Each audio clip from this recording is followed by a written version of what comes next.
Episode की शुरुआत एक कॉलेज से होती है जहाँ पर जेंग खाओ का वेट कर रहा होता है। फिर वो क्लास खत्म होने के बाद बाहर आती है।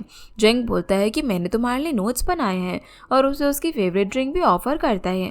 ड्रिंक खत्म करके अब वो उसे थैंक्स बोल के जाने वाली होती है तो जेंग उसे लंच के लिए चलने को बोलता है, पर खाओ कहती है कि उसे लाइब्रेरी जाना है। जेंग पूछता है कि क्या तुम तुम्हारे बॉयफ्रेंड के साथ जा रही हो, तो खाओ बोलती है कि मेरा कोई बॉयफ्रेंड नहीं है, मैं चाहती हूँ कि मैं आज तुम्हारे साथ लंच करूँ लेकिन मैं थोड़ा सा बिजी हूँ। ये सुनकर जेंग इमोशनल हो जाता है। फिर उसी कॉलेज में बॉस और नट जूड का वेट कर रहे थे। जूड लेट आती है तो बॉस लेट आने का कारण पूछता है। वो बोलती है कि मैं रात भर ऑडियो को टेक्स्ट में बदलने वाले पार्ट टाइम जॉब कर रही थी क्योंकि मेरी फैमिली में फाइनेंशियल प्रॉब्लम है। मेरा डैड को सर्जरी की ज़रूरत है, मेरी मॉम भी सेविंग ग्रुप से स्कैम हो गई और मेरे भाई के सेमेस्टर स्टार्ट होने वाले हैं। नट तो उसकी ये सारी प्रॉब्लम सुनकर इमोशनल हो जाती है। फिर बॉस अपनी पॉकेट से पैसे निकालता है। जूड को लगता है कि वो उसे उधार दे रहा है लेकिन वो बोलता है कि मेरे लिए कॉफ़ी लेकर आना। नट फिर प्रोजेक्ट के बारे में इन लोगों को बताती है कि हमारा अगला क्लाइंट जेंग है। वो एक कॉलेज स्टूडेंट है जिसे अपने क्लासमेट खाओ पर क्रश है, लेकिन उसे लगता है कि खाओ किसी को डेट कर रही है। पर हमें सबसे पहले ढूंढना होगा कि उसका बॉयफ्रेंड कौन है और फिर उसके बाद दोनों का ब्रेकअप करवाना है। जूड कहती है कि पर जेंग को गलतफहमी भी हो सकती है ना कि खाओ का बॉयफ्रेंड है और कहीं इस चक्कर में हम अपना टाइम वेस्ट ना कर दे। बॉस कहता है कि हमें अपने काम पर ध्यान देना चाहिए।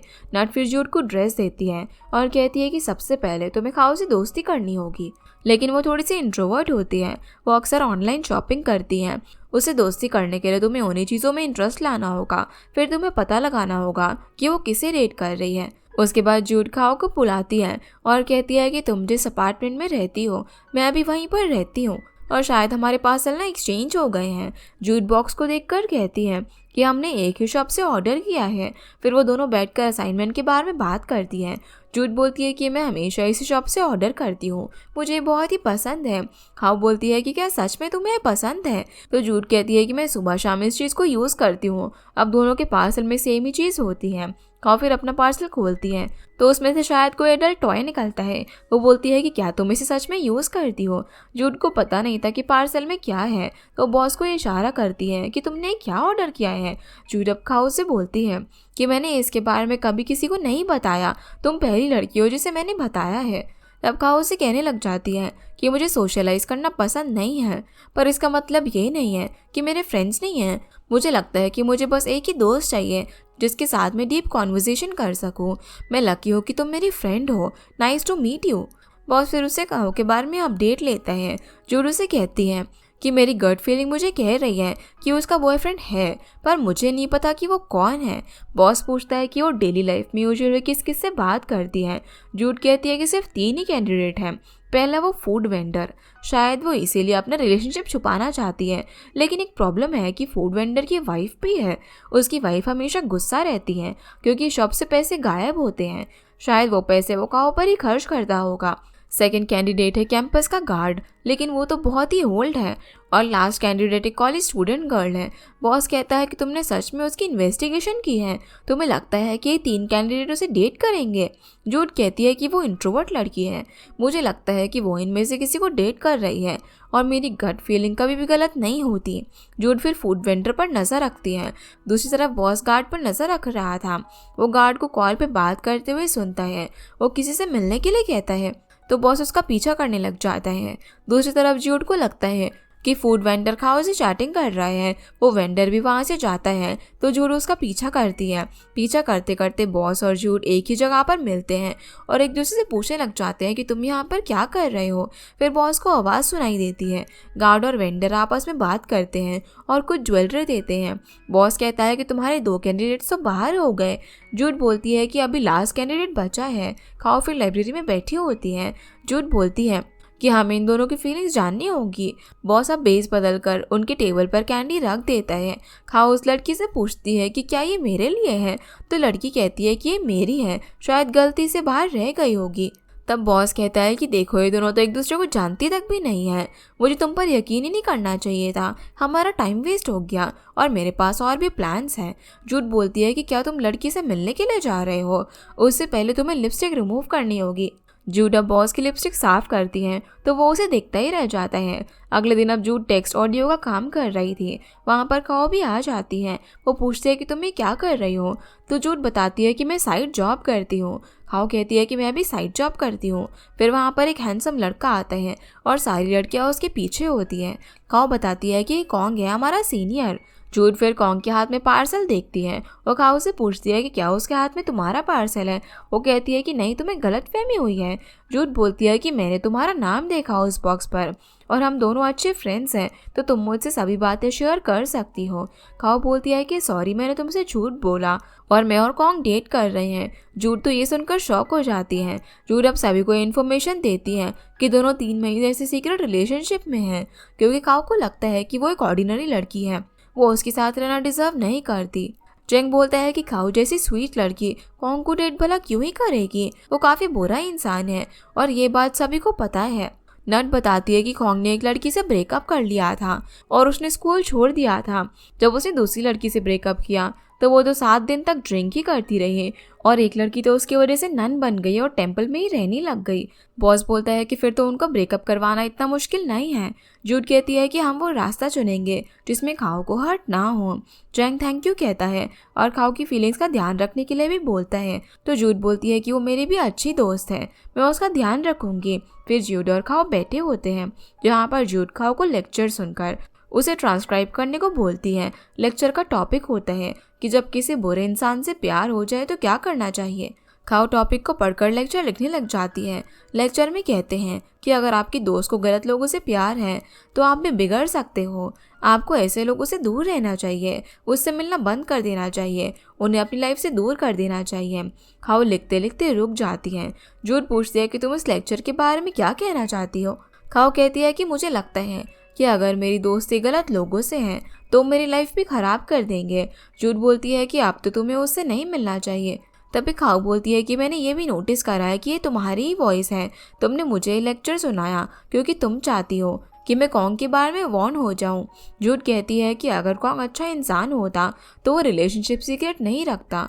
खाओ बोलती है कि यही तो हम चाहते हैं। तो जूड बोलती है कि तुम भी वही चाहती हो जो कि वो चाहता है, तुम्हें कॉन्ग से ब्रेकअप कर लेना चाहिए। अगर उसे प्राउड होता कि तुम उसकी गर्लफ्रेंड हो तो वो कभी भी ये नहीं सोचता कि तुम एक ऑर्डिनरी लड़की हो। वो तुम्हारे साथ कहीं भी घूमने में एम्बैरेस फील नहीं करता। कॉन्ग टेरिबल पर्सन है, उसने कई लड़कियों का दिल तोड़ा है। खाओ बोलती है कि तुम्हें लगता है कि वो टेरिबल मैन है क्योंकि वो डेट करता है और ब्रेकअप कर लेता है। जो सुनकर वो जूड से गुस्सा होकर वहाँ से चली जाती हैं। फिर जूड को बॉस का मैसेज आता है, वो उसे ऑफिस आने के लिए बोलता है। बॉस जूड को बताता है कि कॉन्ग का सीक्रेट अकाउंट है जहाँ पर वो अडल्ट कंटेंट को प्रमोट करता है। उसने वहाँ पर खाओ के साथ भी एक वीडियो पोस्ट किया है और उसमें सब्सक्रिप्शन फीस भी लगी हुई है। मुझे नहीं पता था कि वो इस हद तक जा सकता है। ये देखकर जूड वहाँ से चली जाती है और कॉलेज आकर देखती है कि वो वीडियो कॉलेज में वायरल हो गया है। जूड अब खाओ को ढूंढने लग जाती है। वो उससे कहती है कि मुझे तुमसे बात करनी है, तो खाओ कहती है कि मैं अभी बिजी हूँ। जूड बोलती है कि हम अच्छे फ्रेंड्स हैं, मुझे तुमसे कुछ कहना है। खाओ बोलती है कि मुझे पता है कि कॉन्ग अरेस्ट हो गया है उस वीडियो को वायरल करने के जुर्म में और मैं एक विक्टिम हूँ। जूड फिर बॉस को कॉल करके पूछती है कि क्या तुमने पुलिस में कॉन्ग की रिपोर्ट की थी, तो बॉस हाँ कहते हैं। जूड बोलती है कि क्या तुम्हें नहीं लगता कि तुमने लिमिट क्रॉस कर दी। बॉस कहता है कि मुझे पता है कि वो एक बहुत ही बुरा इंसान है। तो जूड बोलती है कि हाँ वो सच है, लेकिन इसमें विक्टिम खाओ है, उसे इस बारे में पता होना चाहिए था। ये उसका फैसला होना चाहिए कि वो पुलिस को इन्फॉर्म करे या फिर कुछ और। बॉस बोलता है कि ये तो हमारा काम है, तुम मुझसे क्या चाहती हो। तो जूड बोलती है कि तुम बहुत ही सेल्फिश हो, तुम्हें सिर्फ अपनी परवाह है। बॉस बोलता है कि तुम अनप्रोफेशनली काम कर रही हो, तुम्हें अपने प्रोफेशनल फीलिंग्स अलग रखनी होंगी।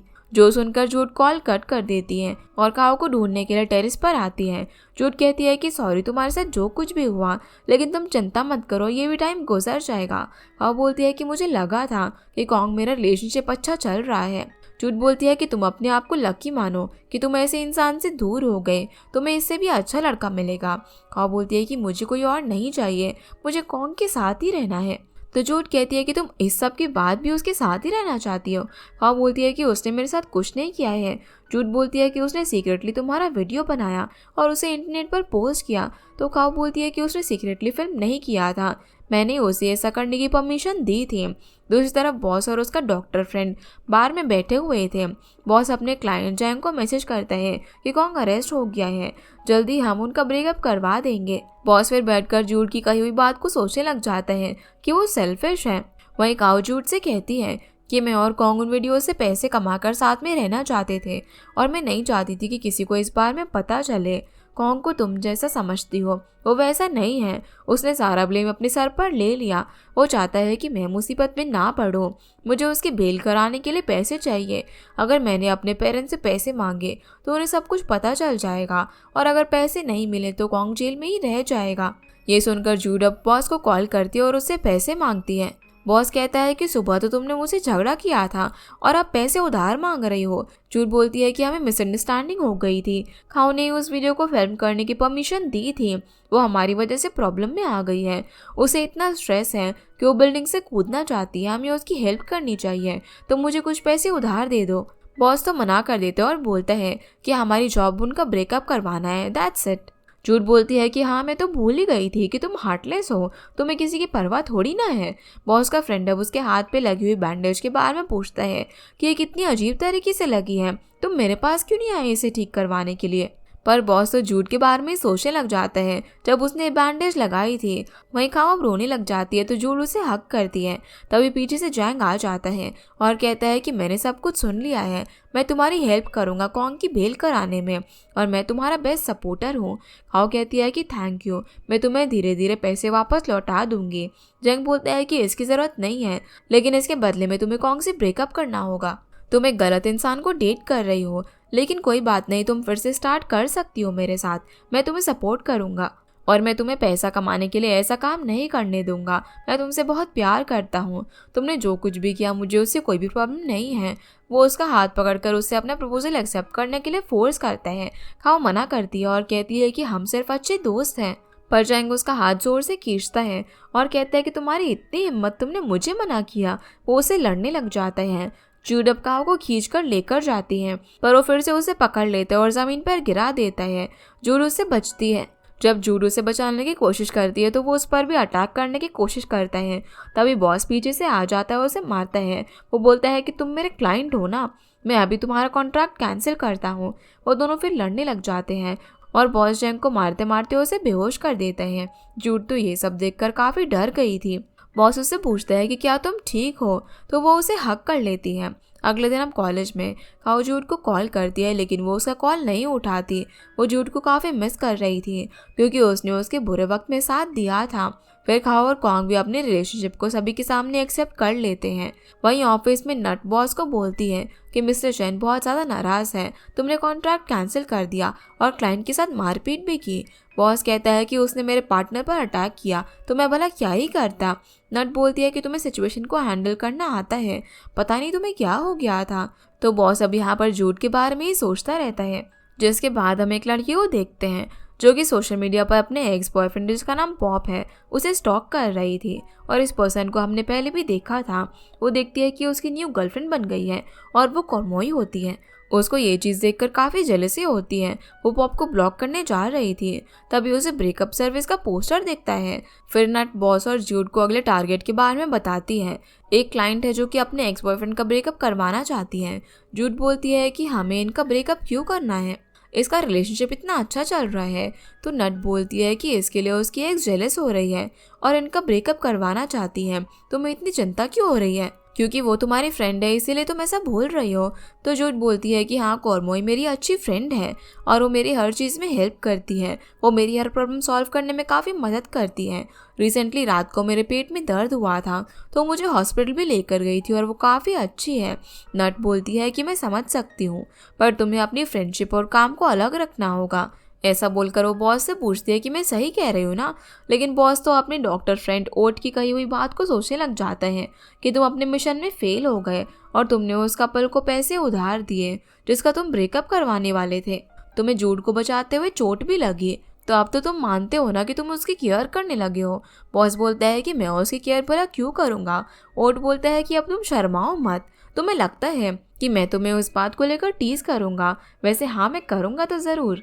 नट अब यहाँ पर बॉस को बुला रही होती है पर वो नहीं सुनता, तो जूड उसको टच करती है। तभी बॉस को करंट लगने लग जाता है। बॉस बोलता है कि तुम मुझे शॉक क्यों दे रही हो? तो नट कहती है कि क्या तुम दोनों में कोई स्पार्क है? जूड कहती है कि क्या तुम रोमांटिक स्पार्क की बात कर रहे हो? तो बॉस कहता है कि ड्राई स्किन की वजह से हुआ है, तुम्हें जाकर लोशन लगाना चाहिए। बॉस फिर केस के बारे में देख रहा होता है और जूड भी उसके पास बैठ जाती है। दोनों की एल्बो टच होती है तो फिर से बॉस को झटका लगता है। वो कहता है कि मैं ये केस अकेले हैंडल करूँगा, क्योंकि तुम किसी के क्लोज होती हो तो उसके साथ सॉफ्टली कनेक्ट हो जाती हो और हमारा सारा काम बिगाड़ देती हो। जूड बोलती है कि तुम सही कह रहे हो, मैं नहीं चाहती उनका ब्रेकअप हो, मैं सिर्फ तुम्हें सपोर्ट करूंगी और उनके बारे में इन्फॉर्मेशन दे सकती हूँ। बॉस कहता है कि तुम उनके बारे में क्या जानती हो?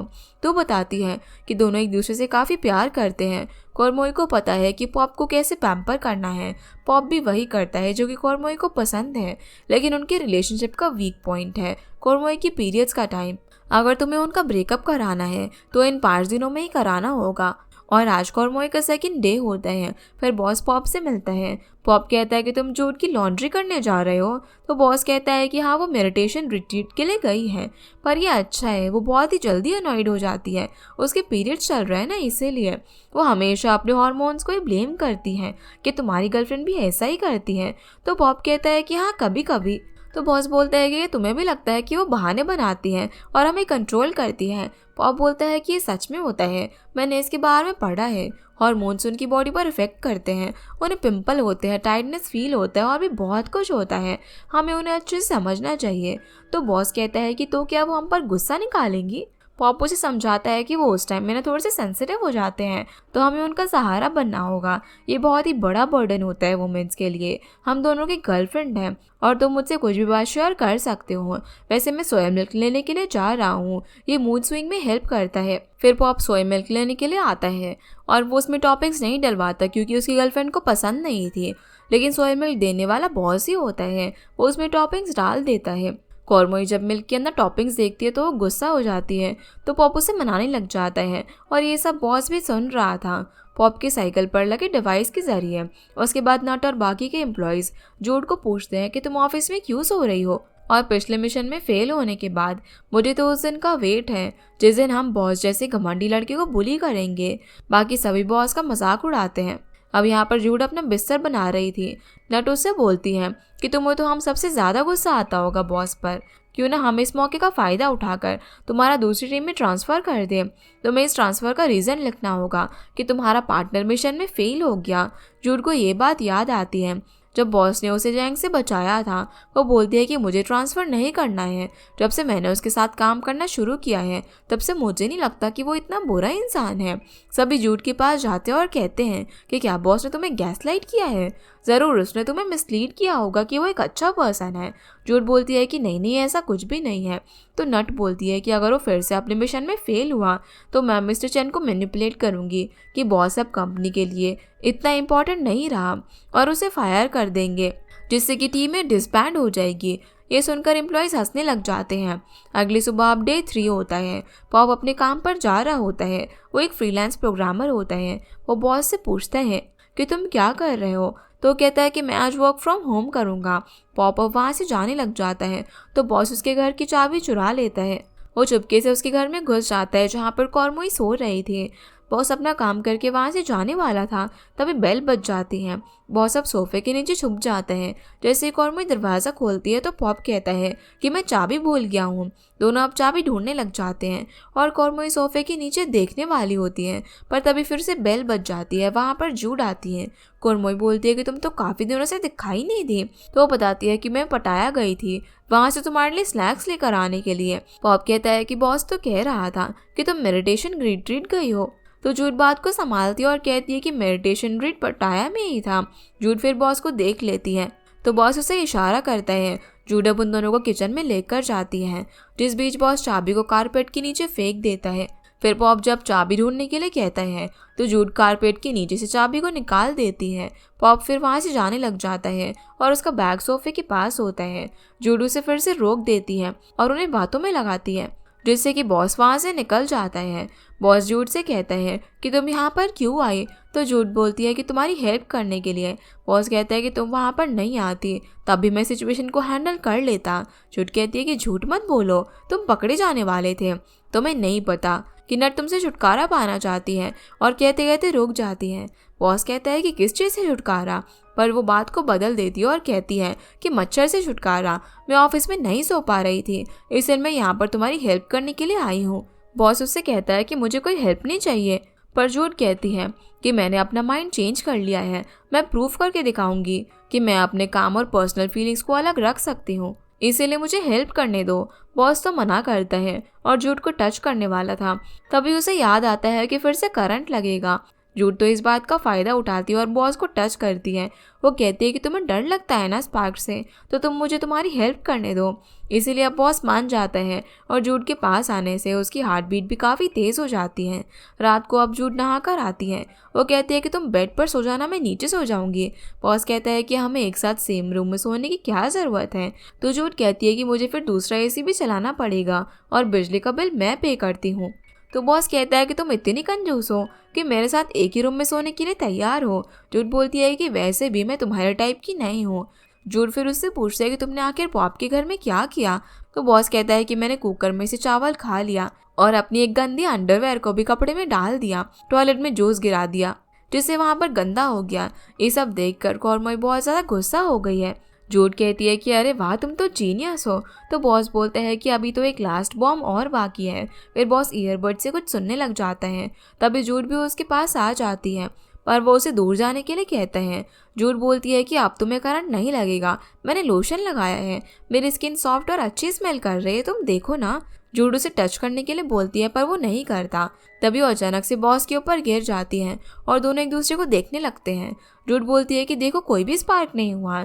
फिर वो वहाँ से रूम में आ जाती हैं और बॉस की हार्ट बीट तो काफ़ी ज़्यादा तेज़ हो गई थी, पर जूड की हार्ट बीट भी यहाँ पर काफ़ी तेज़ हो गई थी। दोनों अब सो रहे होते हैं, लेकिन जूड को नींद नहीं आती, उसकी हार्ट बीट अभी भी तेज़ थी।